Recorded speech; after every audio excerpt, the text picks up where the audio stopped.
Three girls watching TV shows, and some of it's good and some of it blows. And when we finish the movies, yeah, we need a scotch, and we turn to each other and say, what did we just watch?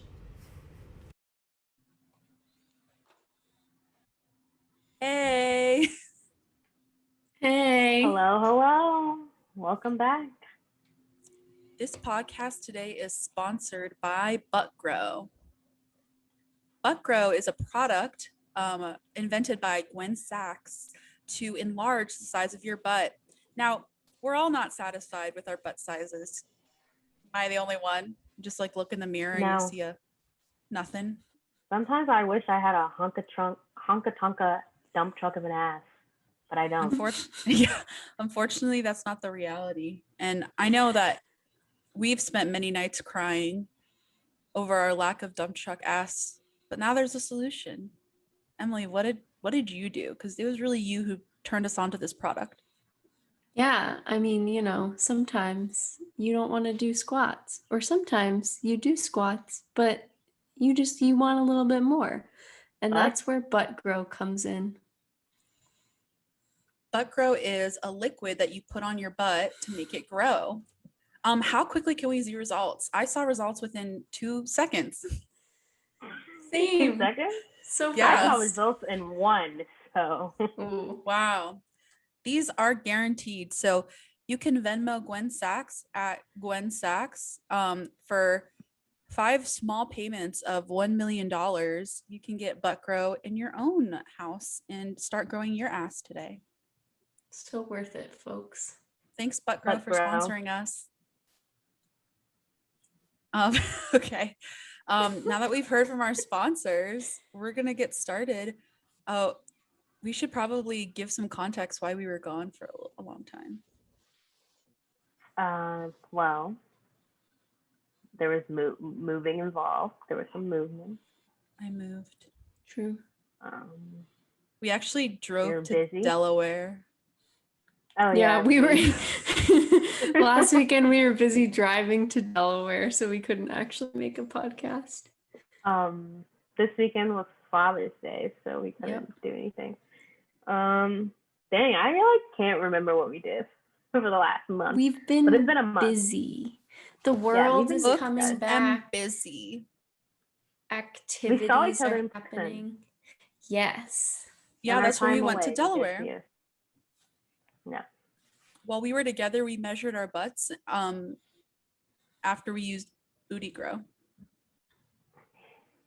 Yeah, and it does great job of making sure every butt is a little bit like standard, no butt is bigger than the other one, which is nice.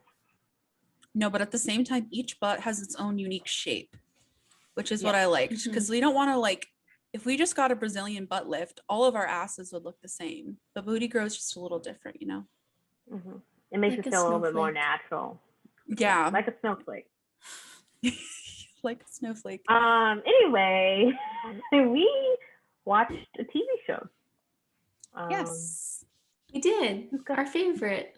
I fucking love this show. Bertie. Yes. It was canceled. Yeah. Sorry, I was going to say this episode is anti-Netflix because they dared to cancel Tuca and Bertie after 1 season. Boo. They're giving us. Luckily, it's back. It's back. They gave us 3 kissing booths and only 1 season of Tuca and Bertie, and that's an injustice. But Adult Swim picked it up. We won't be able to see Tuca's boobies anymore.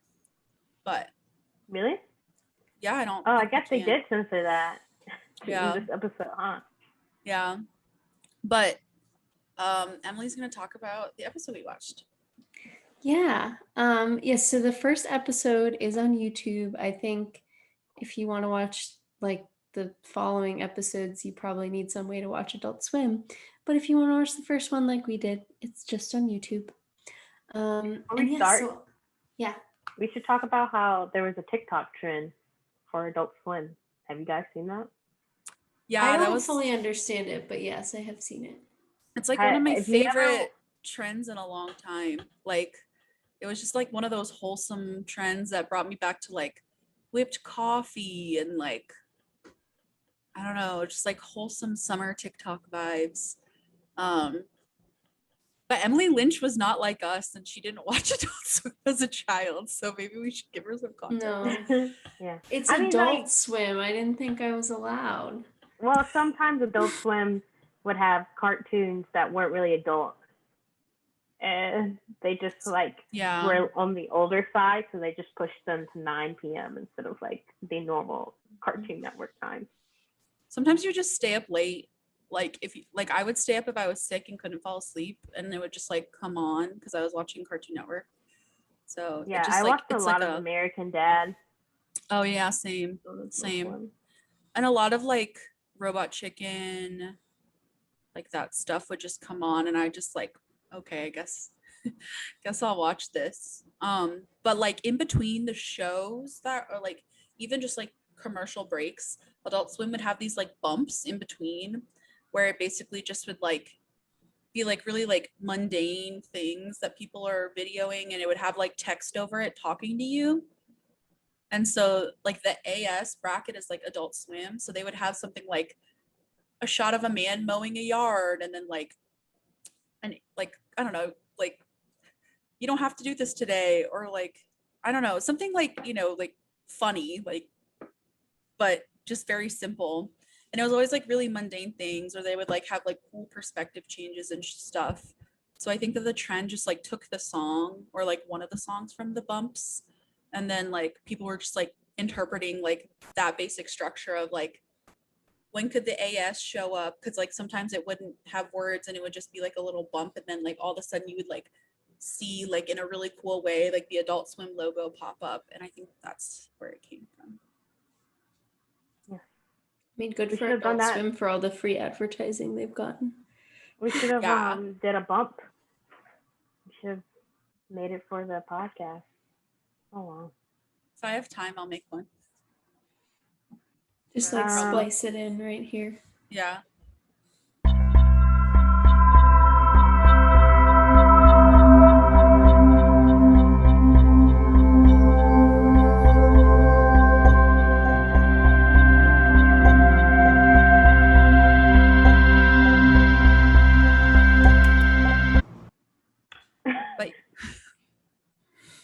But yeah, Tuca and Bertie is on Adult Swim, and I'm glad it has a new home because it's like one of my favorite shows. It's probably one of my favorites. It's so good. So good. Emily, do you want to talk about the ep? I will, yes. So this is season 2, episode 1. And so I'll give a little synopsis. So the episode starts off, we're with Bertie. We love Bertie. We are Bertie. And Bertie is in therapy for the first time. So she's like trying out different therapists, like trying to find one that fits. She has anxiety, which is like talked about quite a bit in the first season. And like, it was a focus of the episode, like this episode. So she's trying to find a therapist to help her like deal with panic attacks and just have better like coping strategies. And so in the first scene, she's talking to this therapist who like almost immediately, like without knowing really any information at all, just like flatly tells her to cut Tuca, which is her best friend, and Speckle, who's her boyfriend, out of her life. And she's like, what? That's horrible advice. Like, why would I do that? They're the only 2 people like in my life. And it turns out the therapist specializes in severing attachments. And so that's what she does. So Bertie's like, well, I guess I'll find a different therapist because this one doesn't seem to be working out. And so then she goes home and she's in her apartment talking to Tuca. And Tuca says, why do you need therapy? Why don't you just do what I do? Just go home, spit all of your bad feelings into a cup and flip it over and put it behind your toilet, which is a strategy. So that's what Tuca does when she has bad feelings or anxiety. And then they're talking some more, and Bertie's talking about how, again, she's having trouble finding a therapist, and she's having a lot of anxiety about her upcoming anniversary dinner with her boyfriend Speckle. because he's really excited about it and she's like nervous about it. And then Tuca talks about how she's having trouble with online dating and she doesn't like it. And it's like she doesn't like sifting through the people on the app and like swiping. So they both decide that the way that they should go forward with their problems is see respectively a bunch of different like potential dating partners and a bunch of different therapists all at once and just like do it all in one day. So that's like the rest of the episode is we see them like kind of going apart and like trying to do that. So Bertie, again, like we have a new scene where she's going to see a different therapist, hopefully better than the first one. And I think this one is Dr. Joan, right? That was her name. Mm-hmm. A bird named Dr. Joan. Or Joanne. I can't remember. Joanne, yeah, Joanne. So she's at therapy. She's talking again about she's like stressed about having a panic attack at her anniversary because she doesn't want to ruin it. And she talks about how she feels like a burden to her friends and she is like a haunted house and she doesn't want to let people into her haunted house. And they have like kind of a cool like imagery of like her turning into a haunted house and like I guess you have to watch it.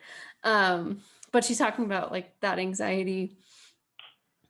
So then we leave her in that scene and we move over to Tuca, who's doing, you know, kind of her task of trying to find a bunch of people to date and pick one. And the way that she's gone about that is she has gotten somehow a city bus and she wrote the word sex bus on the side of it.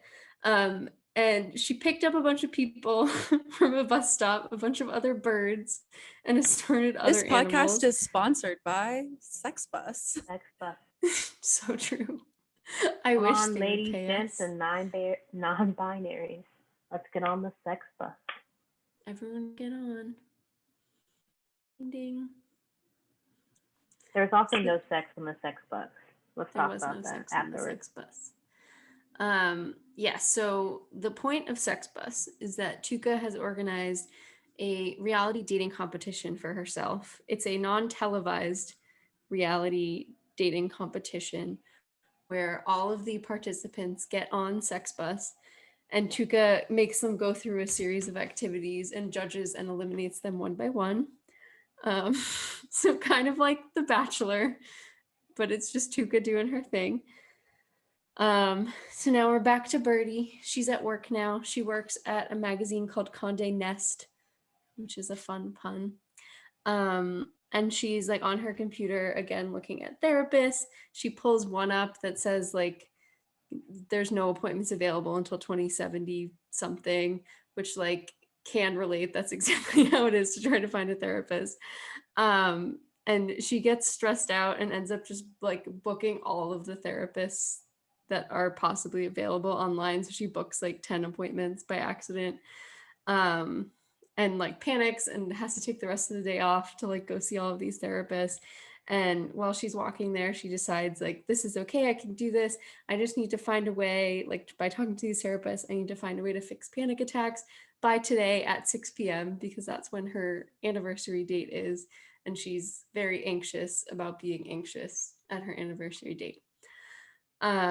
So then we go through this montage where she goes to a bunch of different therapists. They all give her really bad advice. And so they all give her these like weird coping strategies for trying to prevent panic attacks. One of them is like, oh, all you have to do is like hold this crystal. Here it is. I'll put it on your bill. Take this crystal with you. Another one says, oh, just repeat what the other person is saying. Just keep repeating them.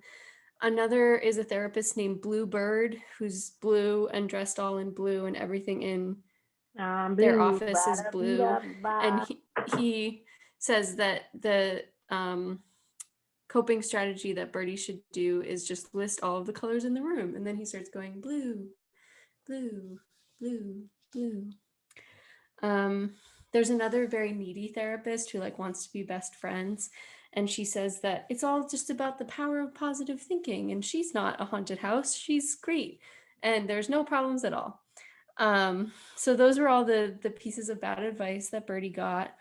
And she has to just kind of mesh all those together. She took some notes and that's going to be what she has to try to do. So now we're back with Tuca in the sex bus. And we see another montage of all of the birds, and I think there was like one fox, but all the rest were birds, and they were all competing to date Tuca. They had a painting competition. There was a bomb threat that they had to deal with, which turned out to be chapstick. And the chapstick company was sponsoring Sex Bus, who is sponsoring our podcast. There was We are sponsored today by Glossier. Glossier, thanks for the sponsorship. Yeah. Thank you so much. We'll talk more about Glossier later, but thank you. We will. So there's a series of competitions, and one by one people get eliminated, and then in the end it turns out that Tuca is left with one person left to date her, and it's this butch owl who is a mechanic. We love the owl. They seem very gentle. They seem very nice. So Tuca's into the owl. And then I think at that point there's a flat tire on the bus, which is I think how it comes out that the owl is mechanics and the owl is fixing the flat tire. We like the owl so far. We come back to Bertie, and Bertie is talking to the cool teen kids that live on her block who are plants. And through their cool teen ways, they show her that she needs to like be not apologetic and just grab what she wants. So she goes to the office of this therapist named Dr. Esther Emu, who she knows from a podcast, who doesn't have any appointments available, and demands to see her. She says it's a psychological emergency. And so Dr. Esther Emu does give her some advice, which on its surface seems a little bit better than the advice she got from the other therapist. So her advice was, when Bertie's having a panic attack, just imagine the world 5 minutes in the future in order to try to get over that panic attack. And Bertie says, okay, I can do that. I can try that out. We go back very briefly to the sex bus with the owl mechanic and Tuca. Talk about dating, so nervous, and the mechanic said like, oh, this competition kind of helped because it took the pressure off and it was kind of fun, and they were kind of bantering, and then they share a lovely kiss, and then like they're birds, so because they're beaks. That's just what it looked like. So then we go back to Bertie. She arrives at her anniversary dinner with Speckle. And she seems less nervous, like she's all prepared with all of her coping mechanisms that she got from all the therapists. But then the waitress walks up, and the waitress looks exactly like this person that Bertie made up in her head that she thinks Speckle would date instead of her. When she was feeling anxious the night before, she had made this person up. And so she starts to feel nervous. She tries to do the trick that the Dr. Esther Emu taught her, which is imagining the world 5 minutes from now, to feel less nervous. And in her imagination, the entire restaurant is on fire and everyone is running around screaming. So she's like, well, that didn't work. She tells Speckle she's feeling nervous, and she tries all of her other coping mechanisms that she got from the bad therapists, like repeating words and saying colors, and none of that works. And then the waitress brings an appetizer that's all red and it looks like blood. So that sets her off and she starts to have a panic attack. So Speckle texts Tuca that this is happening, and Tuca immediately rushes to help.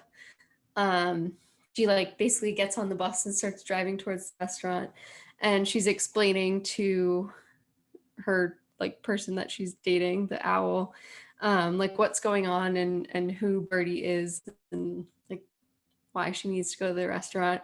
And the mechanic is a little confused why she needs to go. They say oh, are you in love with her? What's going on?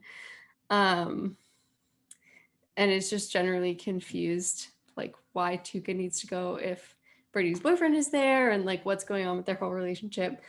So then when they get to the restaurant, the mechanic goes home and says it kind of seems like Tuca is looking for reasons not to get in a relationship.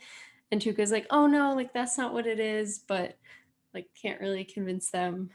So the mechanic goes home, And then Speckle and Tuca are in the restaurant, like trying to help Bertie and like calm her down from her panic attack.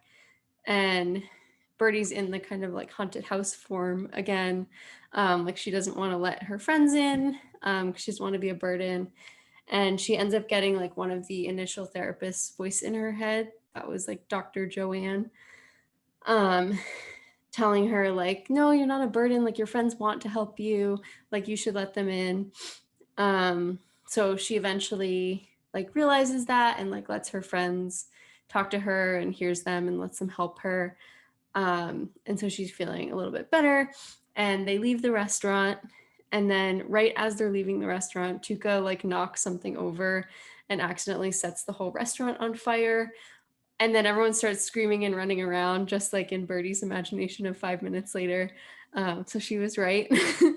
So the advice from the emu doctor was not that bad because it was true.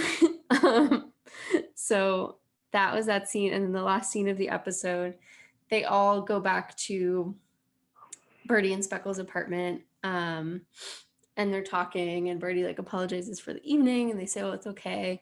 And she says that she's going to decide to keep seeing Dr. Joanne, who's the therapist that she like heard her advice in her head while she was having the panic attack. And they say, oh, that's great. And then Bertie goes home, and because she lives like right upstairs, or sorry, Tuca goes home. She lives right upstairs from Bertie and Speckle. And she does the thing that she said at the beginning where she like puts her bad feelings in a cup and like puts them on the ground. So she like puts all her bad feelings into this cup, and she writes, Bertie is keeping me alone on it, and like puts it upside down on the floor. And then that was the end of the episode. So it ended on kind of a sad note, but hopefully we can watch the others in the season. Thank you, Emily, for the recap. Yeah. On a good note, we have a sponsorship. Glossier. Glossier is a makeup company that specializes in natural makeup. And we are blessed enough to get a sponsorship from them. So, Wow. Kiana, do you want to talk about why Glossier is so great? No. I don't have any products from Glossier. That is not how you do a sponsorship, queen. That's how we do a sponsorship here. I'm kidding. Glossier is great. It makes your skin soft and it makes you feel great inside. And that's all you want from your own face product and makeup product. Something that makes you shine and shimmer. So, buy Glossier today. It'll make you shine and shimmer. Wow, that was nice. So many sponsors. We're so lucky. So great that these people are definitely paying us. Absolutely. It's so great that after a month hiatus, they were like, yes. Now's the time. Now we're hopping in. Yeah. Bring the podcast back. We will pay you money. Yeah, that's actually why we're back, is because we have sponsorships. Mm-hmm. It was such a good episode. I was like worried about the switch from Netflix to Adult Swim and like how that would look like continuity wise. You know, sometimes like when shows, I guess I'm thinking in the opposite direction. Like when Arrested Development got picked up again by Netflix, it sucked. Like it was just worse. Yeah. And sometimes Netflix like reboots are okay, or like reboots are fine. But like I was really just like worried how the show's tone would be. But like Adult Swim's like a pretty liberal, like open place. So I figured it'd be fine, but I wasn't sure if like the tone would be different. But it was just as good as the last season, at least by the first episode's measure. So I was really it was still as zany and very strange as the first season, which is why I enjoyed the show as well. Like, those are not backhanded comments. I enjoy the zany, how weird it is. I like the zaniness as well. Yeah, and I think they continued to like they talked about past events that happened in season 1. Yeah. I liked that. And then I liked how the recap wasn't too elaborate. Like I liked how it was like, okay, yeah, that's what it was. And now we move on. What was I gonna say? Oh, I really liked something, I don't know, I like how there's this balance, like you said, of zaniness.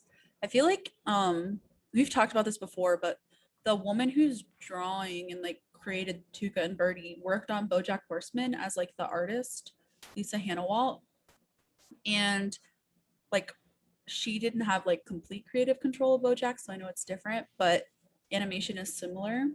But in BoJack, there's like funny seasons, and then there's seasons that are like really depressing. And I feel like it kind of came to the point where you're like, the last season of BoJack, I was like excited because it brought back like the good balance of like critical self-reflection and like zaniness and comedy, where like some of the other seasons were just like self-reflection and like sadness and like confronting the human condition. And I feel like Tuca and Bertie has done a really good job in the last season, kind of starting the narrative about like Tuca and her family life and like her family dynamics, and Bertie and her anxiety and their like friendship together. And I thought this was like a really good continuation and like balance of like funny stuff. Like the freaking sex bus was hilarious. And yeah, I mean, I just like, I love the show for that reason, because it just like has a good balance of that. Yeah, that was all I had to say. Yeah, do we know like the animator who drew this, is she also directing and writing it, or is she just animating? Do we know? Yeah, I'm pretty sure that's why it's really different, because I think she had like, I think she was doing some stuff on BoJack besides just animating, but I'm pretty sure for this it's like all of the roles, but I can look it up. And this one also, they have no like humanoid characters. They're all animals or random plants. Yeah. Unlike BoJack, where sometimes humans have sex with dogs. Humanoid dogs. So this actually came from, she had a web comic or something called Tuca the Toucan. So it actually came from Tuca. And then Netflix like drew in her to like make the show. So that's where it came from. But yeah, she's like producer and she's directing as well. Cool. Yeah. How do you guys I'm glad feel? they were able to also. Oh no, you go. You're glad they were able to play. I was just gonna say that bring back the whole cast, like the original cast. Agree. No one's voice changed. They're all the same. I didn't even think about that. Yeah, that's a good point. It is like a little jarring when you hear a new voice actor and you're like, whoa, hold on. Nothing would be as bad as Game of Thrones, where they just changed the whole entire actor, and it was just the same character, and they look completely different, and we're like, who is this man? And they were like saying his name. And Fresh Prince too. Oh yeah, Aunt Viv. Where they were just like, Aunt Viv is a completely different woman now, and you're like, wait, no, that's not Aunt Viv. I feel like so many like long running shows have to do that at some point. It's always so jarring, and I feel like often they'll make like some like pointed comment or joke about it, but it's still just like I can't get. Yeah, they're like, wow, you look different, or like if like the season comes back from like their hiatus, so they're like, wow, the summer really changed you, or something like that. You got a lot older in the last year. They did that in. It's like the dad from I was gonna say Christmas Prince, the dad. Yes, that's what it was. I was like, we watched something and we like ragged on it for them doing that. What was it? Yeah, you're right. Yeah, I'm curious how, because like in this episode, it kind of goes in depth with Bertie's search for a therapist. I think it'd be interesting for us to chat about, because like I've been in therapy for a really long time, and like from perspectives of people like searching for therapy or like not in therapy, because like that's kind of where Emily and Kiana are at. Like, what did you think about this episode? Was it relatable from your perspective? I'm curious. I mean, Bertie's character in general is very relatable, like every episode. But yeah, this was one where I was like, oh yeah, I was recently looking for a therapist, and it's exactly like this. Like, you simply cannot find an appointment with anyone that like you want to see. So like the pop-up that she got where it was like no appointments until 2074. I was like, yep, that's how it is. But no, I really like Birdie's character because I find her like pretty relatable. I mean, obviously like some of the zany things like they go kind of like out of like whatever, like they go a little above and beyond, but like generally I think her character is very relatable, and that's part of why I like watching the show, I think. Yeah, I thought it was interesting because like some of her therapists was bad. Like the first one she visit, like if that wasn't the vibe that she wanted, so I understand why that one didn't click. But the other ones, like it wasn't like they were giving bad advice per se. It just like did not work for her, if that makes sense. Yeah. And that's what like that's also I also kind of like that dynamic because I know like the therapist that she ends up going with is like very chill. She's like, if it doesn't work out, I'm not like, it's not no pressure if it doesn't work out. And like, and she also said that like I could be the best therapist for you, but like the worst therapist for someone else. Like that's sometimes it works out like that. Yeah. So like you can also do that with therapist advice. Like, I mean, the crystal one, maybe if you're into crystals, but like trying to like ground yourself by looking at the colors around you, that's a legitimate like way to try to get from a panic attack. They do that. That's true. Like they made it funny because it was like the bird in the blue room where everything was blue, and the bird was like blue. So they made it like really jokey and like silly, but like like I think a lot of the like pieces of advice that she got are like legitimate coping mechanisms, but it was just funny that they were all like, this is the thing to do, like blue. But yeah, I thought that was a nice dynamic too, because they kind of were going through like how it might actually be for someone trying to find a therapist. Yeah. While also making the only funny. like bad therapist was the needy one that was like, call me later. Let's be friends. Can we hang out? Can we be best friends? And the one that was like, cut them out of your life immediately. Yeah, I did. But they'll do that. That was they'll like, yeah.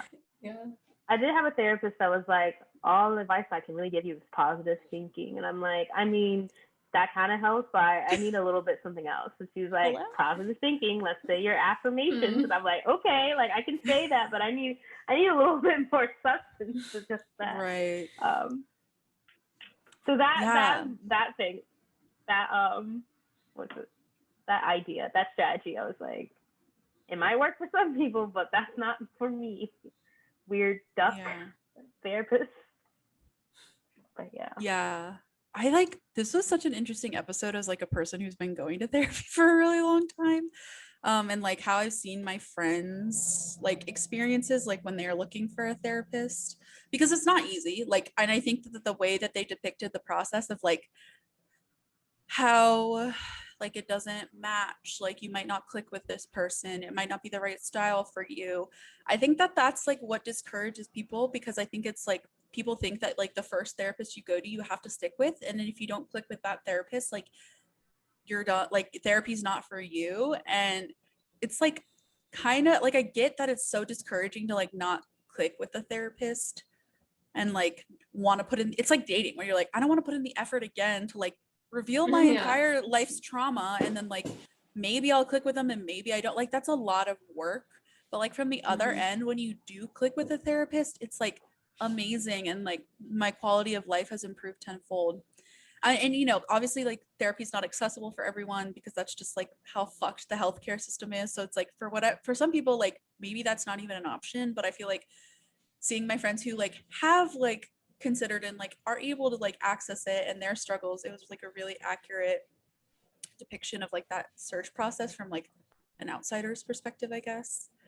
But I really thought what was interesting for me, and like I love Birdie, I literally have a quote that a note in my phone that says Birdie quotes that are me, because I just recently rewatched the first season. So like Queen Birdie and I are on like the same page for a lot of things. I thought it was really interesting that she went in like, and I feel like a lot of people also go into therapy with like, this is the one thing I need to fix and then I'm good to go. Like for her, she's like, this is my problem. I have panic attacks. So if I find the solution to the panic attacks, I'm good, fam. Like, I'm done. And I feel like the reason why the chill therapist was good for her is because she was like probing her to think past like the one problem that Bertie had identified, which she didn't want to think about and she didn't want to address, because to her, she was like, that doesn't matter to this one, even though it's like so relevant. And I feel like part of finding a good therapist that clicks with you is someone who like will challenge you to like think deeply about like connections in your life that you might not see, or like triggers in your life that you might not see, and like how that like leads to your panic or your stress or your depression or like whatever. And so like I just like, I don't know, I've been in Bertie's shoes like forever ago, where I'm like, like all I need to do is get over this one hump and then I can smooth sail. But then there's like always something else that I'm working on. So it's like, that's not true. But like when you're entering therapy, it's so daunting. And I can like see why she was like, this is the one thing I'm gonna focus on. And obviously it's like a really like life altering, like panic attacks are like no joke. But at the same time I was like, it was just interesting to see how that played out. And I like, when like the therapist Joanne came on, I'm like, I feel like she's gonna be the one that Bertie ends up with, because she's the only one who's like giving any kind of like, I don't know. But like, and then the one she was idolizing, like the one she listened to the podcast with and was like trying to book an appointment, and she was busy, and then she did go and she got like semi decent advice, like it wasn't bad advice to like picture like what's the worst case scenario, like what's really gonna happen, like let's ground ourselves and think about what's really gonna happen 5 minutes later. But like the fact that she like didn't question Bertie and like gave her an answer to like, how can I fix my panic attacks, makes me think like, well, that's not a good therapist. Like they can give you coping strategies, but they also want you to like think about like why it's occurring. Like it's not just like a band-aid over something you fix. It's like, okay, like this happened once and I used this coping skill, but how can I like be mindful in the future and like not have that behavior happen again? So I thought that was a cool, like, really good point. Yeah. Sorry. Yeah, No, like I wasn't thinking about it that way, because like when the first time that I watched and like the scene with Dr. Joanne happened, like towards the beginning, I was like, oh yeah, like there wasn't anything like comical like about the way they like set up the interaction, like with some of the other ones that gave her advice. But I was like, oh, it seems like that one's like not a good fit. But it's so true. Like the reason that Bertie thought it wasn't a good fit is because she was like kind of questioned, or like she tried to focus on something that wasn't what like she specifically wanted to focus on. And then yeah, the therapist, who like also I feel like they set it up this way intentionally, was like one of those podcast therapists that gives like very general advice, gave Bertie like super general advice, and Bertie was like, that makes a ton of sense, like it's totally gonna work. And then like obviously it didn't work. Like again, it's like not bad advice, but it's like not, there's no like one, like the reason none of her strategies worked is because there's not just like one like simple thing you can do. right. So yeah, that was really interesting the way they set that up. And the comparison to dating too, like when you were saying finding a therapist is kind of like dating, like that's also how they tried to set up the show. Like they kept going quickly back and forth between like the parallel stories, and I was like, oh my god, it's literally kind of, they're like doing the same thing.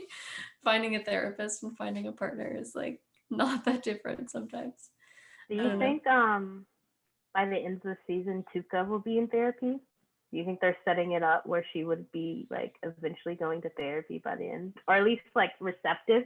Because in this episode she was like, who needs therapists where I can scream into cups? And I was like, I mean, which like also, kind of a mood. Yeah, but also, yeah, Tuca's so interesting to me because I feel like I relate so much like with Bertie that like I don't know if I have a Tuca in my life, but like last season where like I don't know, we like saw last season where she had a really hard time like being real and being honest with her emotions. Like when she went to her grandma's house, she was sober and like didn't want to tell her grandma that she was sober, and like obviously was triggered by like her mom and like how she was raised and all this stuff, and like didn't feel close to her family but like still wanted to be part of the family on Christmas. Like there's a lot of stuff Tuca like kind of like keeps in the fold, and like she's a zany like enthusiastic like dynamic person, and I'm not saying that like I feel like she'll just be like tied down and like rational and level-headed, because I just don't think that would be part of her character. But I'm wondering, because of like all the questioning that they've been like dropping about like her and Bertie's relationship, I'm like wondering if it's going to be through therapy or if it's going to be through like the owl who she was interacting with all night, like kind of prompted her to like do some reflection about like what her and Bertie's friendship looks like, and like pushed her in a way that like no one else is going to do. Like Speckle's not going to do it and Bertie's not going to do it because they're like her sounding boards, and she really hasn't created depth of relationship with anyone else who would like challenge her. And like I think that she's been turning people away who have been challenging her relationship with Bertie because she doesn't want to hear it. And for whatever reason, this time, this example, like whatever the owl said, like really stuck with her. So I'm like wondering if like she'll have a continuing relationship with that person, like, or if she'll meet other people who might push her. I don't see her going to therapy. I don't know why. What do you guys think? Well, I want to say that I relate to Tuca more than I relate to Bertie. I mean, I have Bertie's anxiety, but I relate to like Tuca's just like, we'll think about it later. Like we'll we'll just put that in the back of my mind and forget about it.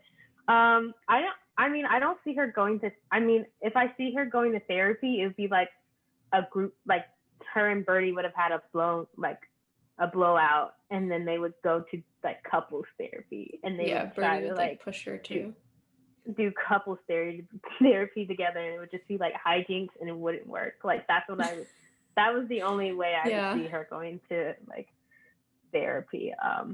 But I'm wondering about her character. I mean, like Bertie and Speckle don't really have any friends besides like Tuca, so they definitely, but all three of them definitely need to like branch out.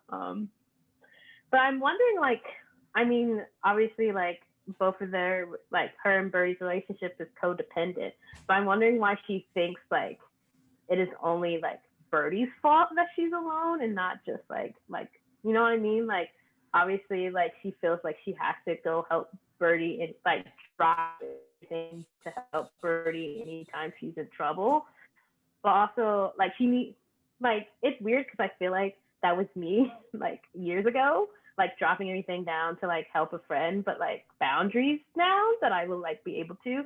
And I'm hoping that by the end of the season, she'll start establishing like boundaries. But I feel like her establishing boundaries would also be like a point of like where they would like butt heads, and then that's like that would be like a stepping stone until they're like big blowout. I don't see it being like a normal conversation, if that makes sense, like between friends where you're like, oh yeah, we have these problems that we need to talk about. Like I definitely see it being like a fight. They fought last season. I can't remember the last season because I haven't watched it in a while. But didn't they fight last season too? Yeah, and then they had a huge fight, and then they went to the lake afterwards, and Bertie opened up, and then they went back together on like a road trip. Yeah, like it's definitely going to come to conflict because I think, I mean, the like what the mechanic said obviously had an impact on her for like somewhat good reasons, right? Like they were making some solid points. But the conclusion that Tuca came to from those points was like, Bertie is keeping me alone, which is like not, like there's more behind that than just like Bertie is keeping me alone. So I think she needs to like think on it more, and like there's probably going to be a conflict in there before they get to the conclusion of like, hey, both of us need to like set boundaries with each other. Or the conflict will be found by like Bertie going behind her toilet and just seeing multiple cups, and one is just says Bertie's keeping me alone. I can totally see that being like how she finds out, and that stemming from that. Yeah, it'll be interesting to see how it plays out for sure.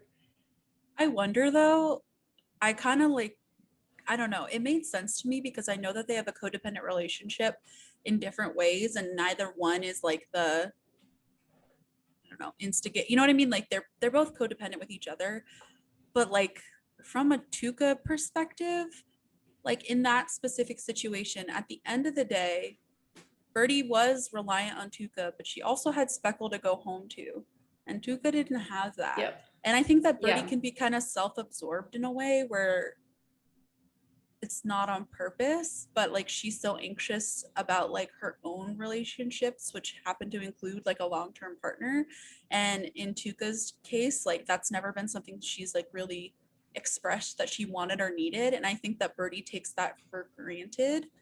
I don't think it's on purpose, but I think that it's something that like she unconsciously does.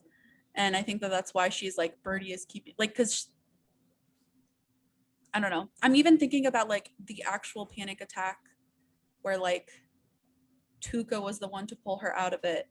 But then at the end of the night, even though Tuca did the work, Tuca goes home alone. Like it's just absolutely. Yeah. You know, I don't know. I don't think Bertie's doing it on purpose, but I do think that like unintentionally she takes advantage of the fact that she has two like ride or die people at her side at all times. And like in the grand scheme of things, like it's come to this before where like Speckle and Tuca are like kind of at odds, where it's like, who does she care about more? Like, whose does she value more? And I think that her thing is like, I'm not going to choose, and I'm just going to like use both to my advantage. Again, not on purpose, but I feel like that is what she's doing. And I'm wondering if part of her therapy will be like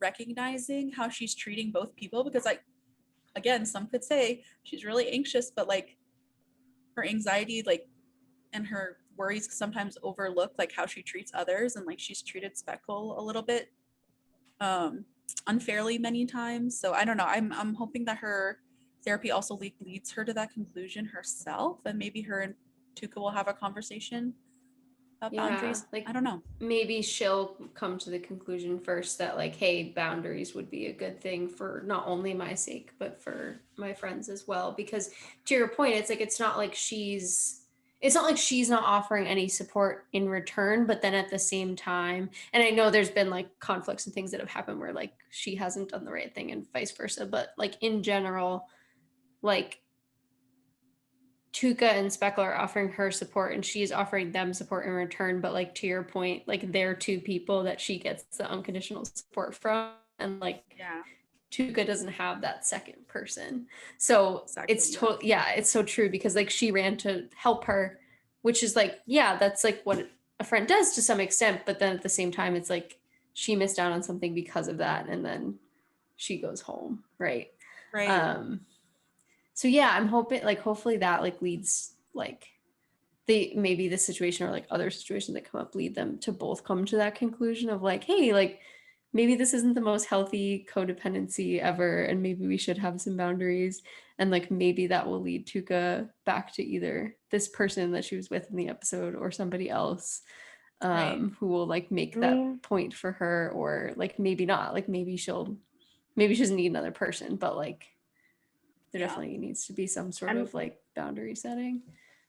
The first scene was about, the first scene, the therapist was like, you need to break up with Tuca. That was the first scene. So that could just be foreshadowing of what is to come about. Not them, like, I don't see them like not still being friends, but it could be like the foreshadowing of a reevaluation of their friendship and what they both need from it. I think the owl person's coming back. I don't think they're for sure. I don't think we've seen the last of them. They definitely like developed the character quite a bit, like way more than, obviously more because they were in more scenes, but like more than any of the other people that were in the sex bus montage, you know. That gay little bird. Oh, the gay bird. The one that was the bus driver. Also, and I'll wrap this up, I'm like, because like speaking again about like their friendship and like what the boundaries, like what is stopping Tuca from getting a call from Speckle that Bertie's having a panic attack and say, hey, like this is something that might work, this might snap her out of it, like why don't you try this, like, you know, that kind of communication where like I feel like Tuca and Bertie both don't realize that like their friendship isn't any less strong if there's more boundaries. Like their friendship can still be strong with like boundaries there. Exactly. Yeah. And just like in the scheme of growing up, like, sorry to get all nostalgic, but like we've all like grown up and like our friends have partners and there's like a different kind of relationship there. And like our boundaries have shifted as we get older, where like I'm not like in Emily's room like 7 days a week, like 24/7, or like in Kiana's room, but it doesn't mean that we're like any less of good friends. We just have like different boundaries because we've grown and changed. And I think that they just don't realize that yet. Like they don't realize that we So if can. I lived in Boston, I would That's a be really in good Emily point. and Rashad. Yeah, I mean, same. you'd be Everything. welcome, but it's still a solid Yeah. point. I mean, that's why I was like, when she wrote in the cup, Birdie's keeping me alone, I was also like, but also you can make changes. Right. Like I know it's not all like it's not all Birdie's fault, but I also think Tuca has a little bit more control in her life where she can like, I mean, the owl person was like, you don't have to go, and she's like, but I do, because she's my best friend. And the owl person's like, I mean, we all have friends that we don't like stop Right. making out with. I mean, I feel like this situation also, like, if it was like Birdie, like, is at the grocery store and she has to decide between the best paper towel in town or the best paper towel all around. And that was a SpongeBob reference to Emily. Oh, I got it. I didn't get it. I'm sorry. And Tuca like drops everything to go to her. I understand that like that would be ridiculous, but she was having a panic attack. And again, Speckle was there, but Speckle, I hope they develop his character a little bit more in this season, because he's just like vibing, and I'm like, Speckle, your girlfriend's having a panic attack, and he's like, whoa, that's crazy. And I'm like, you need to figure out how to like help her out. Because again, Tuca was the one that brought in the like pop radio song, and she was like, oh yeah. And like Speckle was like, I was just like, he literally was like, I was just here. By calling like we've Tuca, been so focused on like talking about, oh, Tuca and Birdie should set boundaries, which like they should, but it's like also should we like talk about the fact that like Speckle could have helped in the situation by like not requiring Tuca to be there, because like maybe he should be able to help his girlfriend through what she's going through in front of him without calling her friend. Like I mean, like I see why he did it, but yeah, it was just But like, I feel like Speckle's been pretty clear with boundaries. Speckle last season was like, you need to let me in, and you need to let me help you, because I don't know what to do as like a partner if you don't let me like, or like tell me what you need. Like, it's really like a communication thing on Birdie's end, because Speckle's offered up like a lot. And at this point, Birdie's communicated, Tuca is the only person who can calm me down. So like, what else is Speckle to do but call Tuca? I don't know. Like, I kind of feel for Speckle, because I feel like he's like been like very adamant about, like, he's a chill guy, but he's like multiple times been pushed by Birdie where he's like, I can't do this, and like, I need you to be clear with me. And I feel like this, they that's what I'm saying, is like, I feel like he's been pretty clear about that, but I do hope they develop him more, where like we see, I don't know, like, I like what Kiana was saying too, where it's like, I do want to see him, like, I feel like he's asked for things, but I'm like wanting to see him like be more give and take with Birdie, and like maybe she'll start communicating and we can like see him develop more. I don't know. Yeah, because on the surface of this episode, it's like, oh, well, he didn't really like try to do anything. But yeah, to your point, like she eventually let like both of them in, with the whole metaphor about the haunted house. Like she let them both in at the end, but it did take like Tuca getting there and like doing her thing to make that happen. So yeah, I don't know. It's definitely on like all sides. In the first season, they do talk about a little bit about Speckle's anxieties, but I'm sure the man is riddled with them. Especially if his girlfriend's Birdie, and he's probably anxious about their relationship and her being like okay. So I'm sure, like, I'm hoping that we learn more about Speckle. Yeah, I like Speckle. He's cool. I do too. I really like him. Yeah, I'm excited. I think that it was a really good ep. I thought it was funny. I thought it was funny. Like, we talked about a lot of serious stuff, but it was really like funny. They just do a great job of like I said with BoJack, it can be like so like you're like, God, I can't watch another episode. But with this, it's like I'm thinking a little, like I'm thinking, but like I'm having fun while I'm thinking, and it's like the message is a little bit easier to digest when you're like having a good balance of both. It's a good half and half, like a 12. Like 50% great happiness, we love it, the vibes, And then the other 50% is just like thinking, should I go to therapy now? Like things like that. Yep.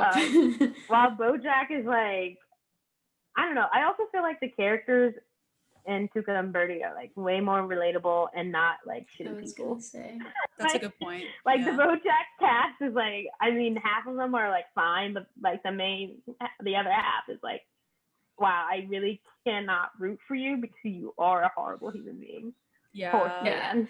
So And to a point, it's also about like a former sitcom star and like all of his problems. And like, I mean, there's definitely things that like would be relatable in his character, any of the other characters to some people, but like, I don't know, the fact that it's still about like animated animals, but they are just like regular people, like dealing with relationships. It's like probably more relatable, at least to us, but probably to most people as well.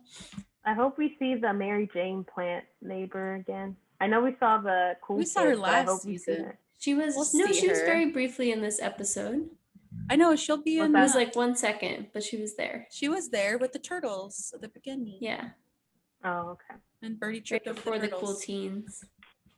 Yeah, no, I agree with that. And I feel like I think Tuca and Bertie also does a really good job of like I feel like BoJack's relatable in a way where you're like, God, like I don't want to relate to this character, but like Yeah. my like deepest flaws are like being manifested in this person.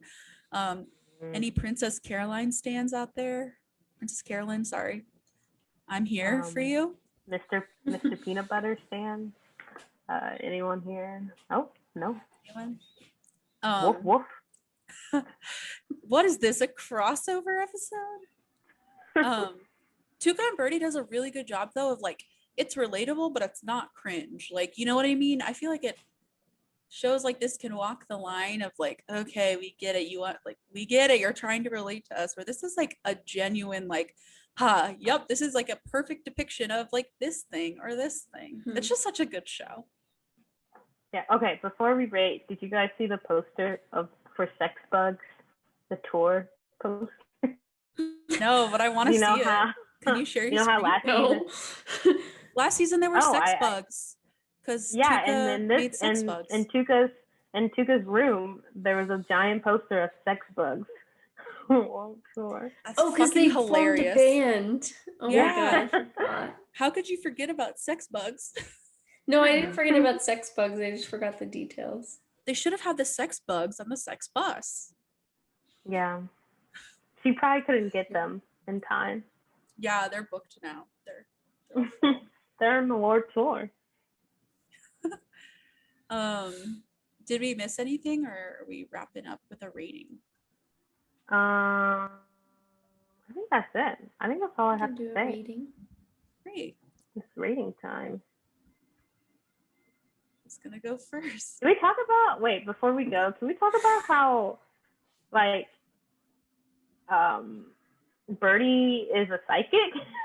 Oh yeah. Can you imagine the worst thing and then it came to life immediately after she left? That's just You know, that's sometimes- anxiety. I was just gonna say, Yeah, sometimes okay. when you have anxiety and you imagine the worst case scenarios all the time, eventually one of them will come true. Yup. But the Usually fire they and don't, but the at chef some was, like, point. something in his eyes and he's bleeding. It was yeah. It was like that community episode where Troy comes in and everything's a mess. But except that Oh, Bertie predicted the it. 6 timelines one. Yeah. That was the darkest timeline. And the darkest timeline came true for Bertie. She just Yeah. wasn't there. I'm kind of glad she wasn't there to see that it came true because I Yeah, don't think that helped she would have her anxiety. She would have been flipped. distraught. I know I would have been distraught if I imagined the worst thing and it literally came to me. Exactly. Well, I'll go first. I rate the show 10 out of 10 sex bugs because it's just a really well-written, funny, like very like female, like femme-oriented show that is just easy to watch but also makes you think. And I already said it was one of my favorite shows and it's one of my favorite animated shows for sure.